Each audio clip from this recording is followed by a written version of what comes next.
সুষ্ঠু ভোটের টার্গেটে ফের বেনজির সিদ্ধান্ত কমিশনের। ভোট কর্মীর ঘাটতি মেটাতেই বেনজির নির্দেশ কমিশনের। আর প্রথম দফায় বহু অফিসারের ডিউটি রয়েছে, দ্বিতীয় দফাতেও ঠিক কি সিদ্ধান্ত নিয়েছে কমিশন? সোমরাজ রয়েছে আমাদের সঙ্গে, আরো বিস্তারিত জানাবে সোমরাজ। দেখো, দ্বিতীয় দফার ভোটের আগে এই সিদ্ধান্ত নিয়েছে নির্বাচন কমিশন, যেখানে কমিশনের কাছে যে রিপোর্ট এসছে দ্বিতীয় দফার ভোটের একাধিক জেলার ডিস্ট্রিক্ট ইলেকশন অফিসারদের থেকে, সেখানে তারা রিপোর্ট দিচ্ছেন যে ভোট কর্মীর ঘাটতি রয়েছে। বিশেষ করে উত্তর চব্বিশ পরগনা বা পূর্ব বর্ধমান সহ কয়েকটি জেলা তারা ভোট কর্মীর ঘাটতির রিপোর্ট দিয়েছে। আর সেই কারণে নির্বাচন কমিশন সিদ্ধান্ত নিয়েছে যে প্রথম দফায় কাজ করা যে সমস্ত কেন্দ্রীয় সরকারি বা রাজ্য সরকারি কর্মচারী রয়েছেন তাদেরকে দ্বিতীয় দফার ভোটেও কাজে লাগানো হবে। এবং শুধু তাই নয়, প্রিসাইডিং অফিসার থেকে শুরু করে first polling officer, second polling officer, third polling officer, অর্থাৎ প্রত্যেকটি ক্ষেত্রেই অন্যান্য জেলা থেকে নিয়োগ করা হবে, যাতে দ্বিতীয় দফার যে 142টি আসনে ভোট রয়েছে আগামী 29 তারিখ, সেই ভোট নির্বিঘ্নেই হয়। এবং ইতিমধ্যেই জেলা শাসকদের নির্দেশ দেওয়া হয়েছে যে সমন্বয় করে যাতে দ্রুত নিয়োগপত্র জারি করা হয়। রাজ্যের মুখ্য নির্বাচনী আধিকারিকের দপ্তরের তরফে ইতিমধ্যেই জেলা শাসকদের এই নির্দেশ পাঠানো হয়েছে বলে কমিশন সূত্রের খবর। আর ইতিমধ্যেই সর্বাধিক কোন কোন জেলা থেকে নিয়োগ হবে সোমরাজ, সেই বিষয়ে কি জানাচ্ছে কমিশন? দেখা যাচ্ছে দ্বিতীয় দফায় উত্তর চব্বিশ পরগনা, দক্ষিণ চব্বিশ পরগনা, কলকাতা দক্ষিণ, হাওড়া, পূর্ব বর্ধমান, হুগলি এবং নদিয়াতে সব থেকে বেশি এই ভোট কর্মী সংকট তৈরি হয়েছে। বিশেষ করে উত্তর চব্বিশ পরগনা জেলাতেই সব থেকে বেশি কর্মী সংকট তৈরি হয়েছে। আর সেই কারণে উত্তর চব্বিশ পরগনাতে শুধুমাত্র সেকেন্ড পোলিং ও থার্ড পোলিং কর্মীদের জন্যই মোট 2744 জনকে নিয়োগ করতে হচ্ছে অন্যান্য জেলা থেকে। শুধু তাই নয়, দ্বিতীয় এবং তৃতীয় পোলিং অফিসারের জন্য দক্ষিণ চব্বিশ পরগনা জেলার জন্য পশ্চিম বর্ধমান জেলা থেকে নিয়োগ করতে হচ্ছে 4248 জনকে। এছাড়াও কলকাতা দক্ষিণের জন্য, হাওড়া জেলার জন্য, পূর্ব বর্ধমান জেলার জন্য, হুগলি জেলার জন্য, নদিয়া জেলার জন্য কয়েকশো কর্মী নিয়োগ করতে হচ্ছে ভোটের কাজের জন্য। পাশাপাশি তোমাকে জানিয়ে রাখি, প্রিসাইডিং অফিসার এবং ফার্স্ট পোলিং অফিসার হিসাবেও নিয়োগ করতে হচ্ছে অন্যান্য জেলা থেকে। তুমি জানো, রাজ্যে এবার দু দফায় ভোট। প্রথম দফার ভোট যেহেতু একাধিক জেলায় হয়েছিল এবং সেক্ষেত্রে সে অর্থে কোনো কর্মী সংকট তৈরি হয়নি, কিন্তু দ্বিতীয় দফার ভোটে বিশেষ করে উত্তর চব্বিশ পরগনা, দক্ষিণ চব্বিশ পরগনা আয়তনের বড় জেলা, প্রচুর সাব ডিভিশন রয়েছে এবং সেই কারণে একটা ভোট কর্মী সংকটের মতো পরিস্থিতি তৈরি হয়েছিল। আর সেই কারণেই রাজ্যের মুখ্য নির্বাচনী আধিকারিকের দপ্তরের তরফে নির্দেশিকা জারি করা হয়েছে যে অন্যান্য জেলা থেকেও, অর্থাৎ যে জেলাগুলিতে ইতিমধ্যে ভোট হয়ে গেছে সেই জেলাগুলি থেকে প্রিসাইডিং অফিসার থেকে শুরু করে first polling, second polling, third polling কর্মী নিয়োগ করা হবে। ইতিমধ্যে সেই নির্দেশিকা জারি করা হয়েছে। সঙ্গে থাকো সোমরাজ।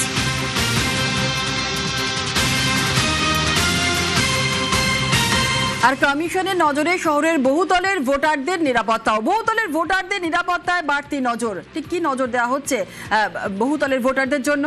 নির্বাচন কমিশন কি বলছে সোমরাজ? দেখো, কমিশন এবার ইতিমধ্যে জিরো টলারেন্স নিয়েছে, অর্থাৎ ভোটাররা যাতে ভোট দিতে পারেন এবং সেক্ষেত্রে বহু দলের ভোটারদের যাতে কোনো রাজনৈতিক দলের প্রার্থী বা কেউ যাতে ভয় না দেখাতে পারে, যাতে তারা প্রয়োজনে ভোট দিতে পারে, সেই কারণে বহু দলগুলির সামনেও কেন্দ্রীয় বাহিনী মোতায়েনের পরিকল্পনা নিয়েছে নির্বাচন কমিশন। অবশ্যই নির্বাচন কমিশন হেল্পলাইন নম্বরে যদি কেউ ফোন করে তাহলে সঙ্গে সঙ্গে সেই বহুতলের আবাসনগুলিতে কেন্দ্রীয় বাহিনী পৌঁছে যাবে। মূলত তুমি জানো যে এবার বহুতলের আবাসনগুলিকে বুথ করার পরিকল্পনা নিয়েছে কমিশন। ইতিমধ্যেই একাধিক বহুতলে কলকাতা শহরে বুথ হয়েছে, কিন্তু তারপরেও যে সমস্ত বহুতলে বুথ হয়নি অথচ প্রচুর ভোটার রয়েছে, তারা যদি ভোট দিতে ভয় না পান, সেই কারণে সেই বহুতলগুলিতে কেন্দ্রীয় বাহিনী মোতায়েনের পরিকল্পনা নিয়েছে কমিশন। বেশ, ধন্যবাদ। ফের অনুপ্রবেশ তবে অমিত শাহের 5ই মের পর খুঁজে অনুপ্রবেশকারীদের বের করার হুঙ্কার। एक घुसपैठिया बंगाल से निकालना चाहिए या नहीं निकालना चाहिए?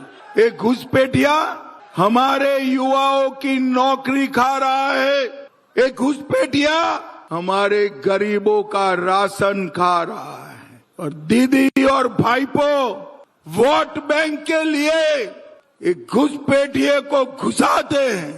मैं आज जमालपुर वालों को वादा करता हूं, 5 तारीख के बाद पूरे बंगाल से एक घुसपैठिए को चुन चुन कर निकालने का काम भारतीय जनता पार्टी करेगी।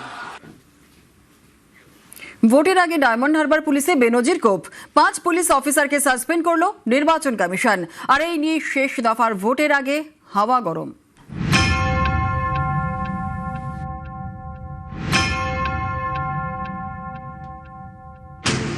কর্তব্যে গাফিলতি, নিরপেক্ষভাবে কাজ করতে ব্যর্থ, এই দুই কারণ দেখিয়ে ডায়মন্ড হারবার পুলিশ জেলার 5 পুলিশ আধিকারিককে সাসপেন্ড করল নির্বাচন কমিশন। বুধবার শেষ দফার ভোট। ডায়মন্ড হারবারেও ভোট হবে, তার আগে সেখানকার 5 পুলিশ অফিসারকে সাসপেন্ড। দারুণ সিদ্ধান্ত, thanks to election commission. Democracy রক্ষা করার ক্ষেত্রে এই এত বড় সিদ্ধান্ত খুব প্রয়োজন ছিল। বিজেপির গ্রাউন্ডে কিছু নেই, ওয়ার্কার নেই, সাপোর্টার নেই। এখন ইলেকশন কমিশনকে দিয়ে একে ট্রান্সফার, ওকে সরানো, এই রেগুলেশন এইসব করছে। কমিশন যাদের সাসপেন্ড করলো তারা হলেন ডায়মন্ড হারবারের অতিরিক্ত পুলিশ সুপার সন্দীপ গড়াই, ডায়মন্ড হারবারের এসডিপিও সজল মণ্ডল, ডায়মন্ড হারবার থানার আইসি মৌসম চক্রবর্তী, ফলতা থানার আইসি অজয় বাগ এবং কুস্তি থানার ওসি শুভেচ্ছা বাগ। এই 5 পুলিশ অফিসারের বিরুদ্ধে বিভাগীয় তদন্তের নির্দেশ দিয়েছে নির্বাচন কমিশন। ডায়মন্ড হারবারের পুলিশ সুপার ঈশানী পালকে সতর্ক করা হয়েছে। দারুণ সিদ্ধান্ত, thanks to election commission. Democracy রক্ষা করার ক্ষেত্রে এই এত বড় সিদ্ধান্ত খুব প্রয়োজন ছিল। গুন্ডা, ভোট লুটের গুন্ডা, রেজিস্টার্ড গুন্ডা। সিপিএম এর সময় সুশান্ত ঘোষ, লক্ষণ সেটরা গুন্ডামি করতো, রিগিং করতো। এরা হচ্ছে রেজিস্টার্ড গুন্ডা, বেতন পায় ট্যাক্সের টাকায়, আর গুন্ডামি করে তৃণমূল কংগ্রেসে। বিজেপির গ্রাউন্ডে কিছু নেই, ওয়ার্কার নেই, সাপোর্টার নেই। এখন ইলেকশন কমিশনকে দিয়ে একে ট্রান্সফার, ওকে সরানো, এই রেগুলেশন এইসব করছে।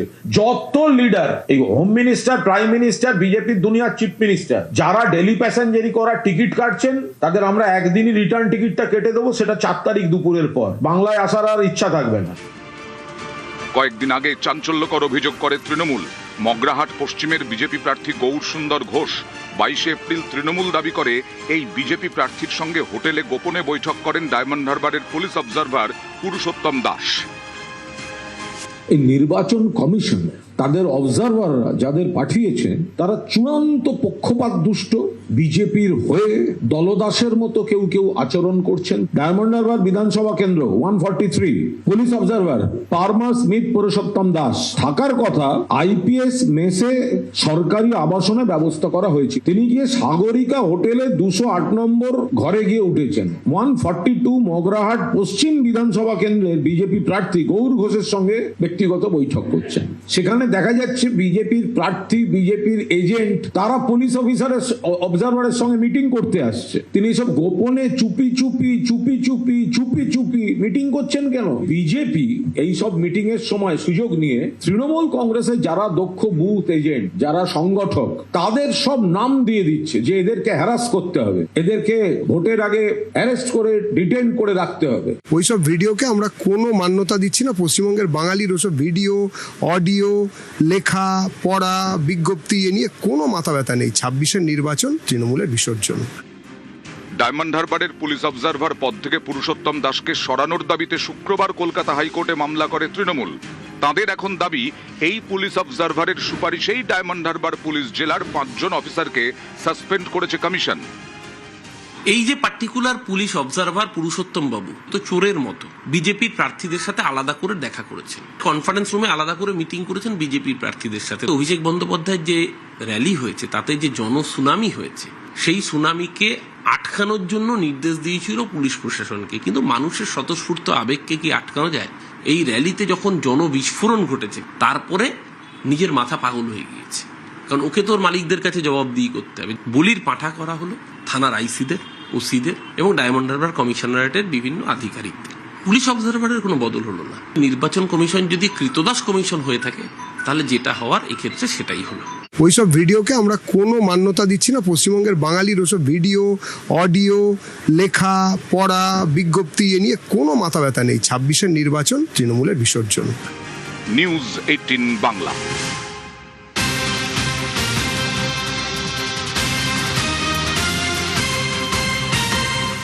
যুদ্ধের মধ্যে আমেরিকায় টার্গেট ট্রাম্প। ওয়াশিংটনে হিলটন হোটেলে শুট আউট আর সেই শুট আউটের ঘটনার পর সাংবাদিকদের সঙ্গে নৈশভোজে এলোপাতাড়ি গুলি, তড়িঘড়ি সস্ত্রীক সরানো হয় মার্কিন প্রেসিডেন্টকে।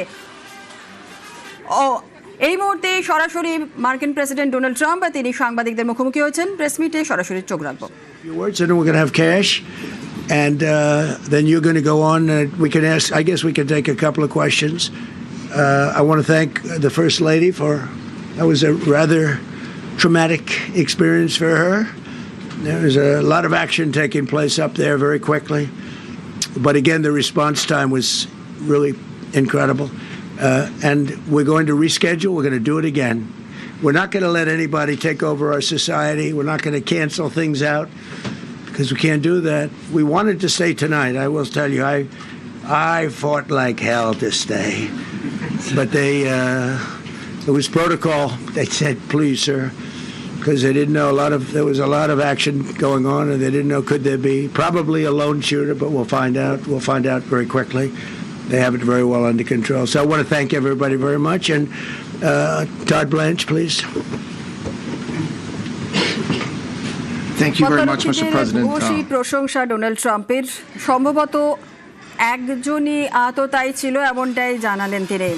তবে আর কেউ জড়িত রয়েছে কিনা খুব শীঘ্রই খুঁজে বার করা হবে এমনটাই জানালেন মার্কিন প্রেসিডেন্ট ডোনাল্ড ট্রাম্প।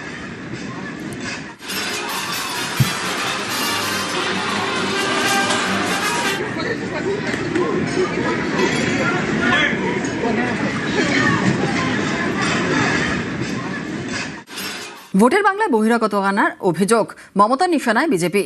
বহিরাগত রুখতে ক্যাম্প তৈরির নির্দেশ। এজেন্সিকে ভাড়া করে বাইরে থেকে লোক আসছে, যত মিটিং ওরা করে জেনে রাখুন, সব ট্রেনে করে লোক নিয়ে আসে। আমি চ্যালেঞ্জ করে বলছি, লোকাল লোক থাকে না, লোকাল লোক 100 থাকলে 900 লোক বাইরে, সব ট্রেনে করে লোক নিয়ে আসে আর বাসে করে লোক নিয়ে এসে। কালকে আমার কনস্টিটিউয়েন্সিতে কয়েকটা বাস ঢুকেছিল, খুব ভালো করে মিষ্টি খাইছি।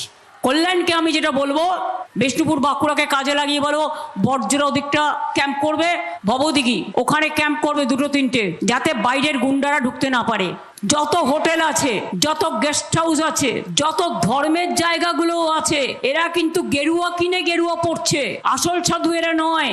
চড়ক পুজোর দিন 400 জনকে পাঠিয়েছিল নতুন গেরুয়া পরে, হাতে নাতে ধরা হয়েছে এবং বের করে দেওয়া হয়েছে, কারণ they are not the Bengal voters. শনিবার সকালে কালবৈশাখী ঝড়ে লণ্ডভণ্ড আলিপুরদুয়ারের একাধিক জায়গা। কোথাও উড়ে গিয়েছে বাড়ির চাল, কোথাও উপড়ে গিয়েছে বড় গাছ।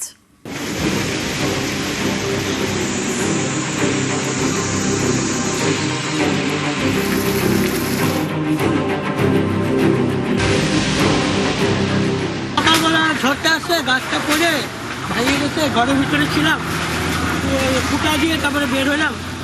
দেখতে পাই যে মাথায় লাগছে, হাতে লাগছে। প্রাণে বাঁচলেন? হ্যাঁ, প্রাণে বাঁচলাম। এত মোটা গাছ পড়ছে, ওই যে গাছটা দেখেন না, কত মোটা।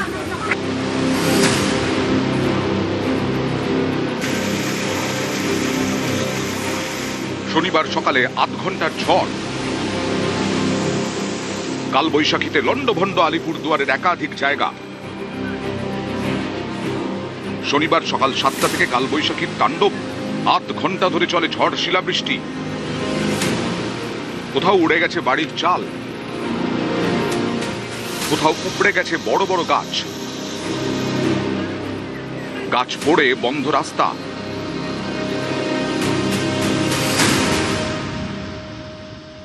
সকালবেলা ঝড়টা আসছে, গাছটা পড়ে ভেঙে গেছে, ঘরের ভিতরে ছিলাম, ফুটা দিয়ে তারপরে বের হলাম। দেখতে পাই যে মাথায় লাগছে, হাতে লাগছে। প্রাণে বাঁচলেন? হ্যাঁ, প্রাণে বাঁচলাম। এত মোটা গাছ পড়ছে, ওই যে গাছটা দেখেন না, কত মোটা। গাছ ভেঙে পড়ে বাথরুম টাথরুম সব ভেঙে গেছে, চাল টাল সব ভেঙে গেছে। মানে কি গাছ পড়ছে? শাল গাছ, হাওয়াতে পড়ছে ঝড়ে। কটায়? এই 6টা। কেমন ঝড় ছিল? ভালো ঝড় ছিল, খুব ঝড়।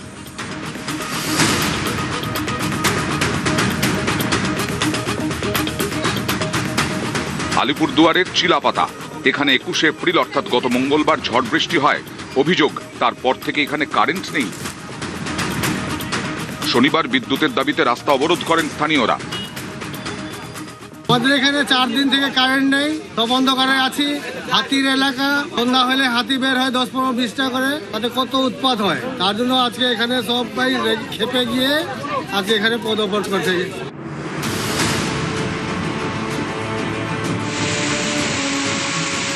ঝড়ে বিপর্যস্ত জলপাইগুড়িও। ডুয়ার্সে শনিবার সকাল থেকে ঝড় বৃষ্টি। টানা বৃষ্টিতে ধূপগুড়ি থেকে ফালাকাটাগামী 31 নম্বর জাতীয় সড়কে জল জমে ভোগান্তি। বছর হয়ে গেল এই জলের জন্য বহু কমপ্লেন করছি আমরা, গুড্ডু সিংকেও জানাইছি, পৌরসভায় জানাইছি, সবটাই আমরা ব্যবস্থা করছি, কোনো ব্যবস্থা করে পদঅবরোধ করছি। এটা নিয়ে পরিষ্কার না করলে তো হবেই, ড্রেন তো ক্লিয়ার হচ্ছে না। পৌরসভা কোনো কাজ করছে না, কোনো কাজ করছে না পৌরসভা।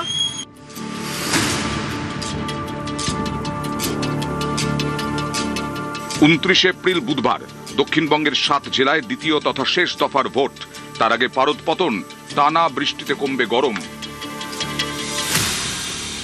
দক্ষিণবঙ্গে আজকে একটু কয়েকটি জেলাতেই দমকা হাওয়া সহযোগে বজ্রপাত সহযোগে হালকা থেকে মাঝারি বৃষ্টির সম্ভাবনা রয়েছে। মূলত পশ্চিম দিকের জেলাগুলি 40 থেকে 50 কিলোমিটার গতিবেগে দমকা হওয়ার সম্ভাবনা, সেগুলি হলো বীরভূম, মুর্শিদাবাদ, ইস্ট ওয়েস্ট বর্ধমান, পুরুলিয়া, নদিয়া এবং বাঁকুড়া, ঝাড়গ্রাম ও ওয়েস্ট মিদনাপুরেও দমকা হাওয়া এবং হালকা থেকে মাঝারি বৃষ্টির সম্ভাবনা রয়েছে। আগামীকাল থেকে বৃষ্টিটা একটু বাড়বে এবং 27 তারিখেও একই।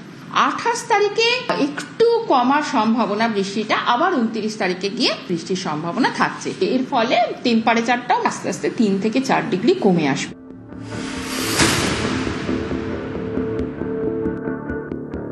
উত্তরবঙ্গের 8 জেলাতেও 1 মে পর্যন্ত বজ্রবিদ্যুৎ সহ ঝড় বৃষ্টির পূর্বাভাস। উত্তরবঙ্গে ভারী বৃষ্টির সেই সঙ্গে দমকা হওয়ার সম্ভাবনাও রয়েছে উত্তরবঙ্গে 50 থেকে 60 কিলোমিটার গতিবেগে। 27 তারিখেও তাই রয়েছে। 28, 29, 30 রোজই দমকা হাওয়া সহযোগে বজ্রপাতের সম্ভাবনা রয়েছে।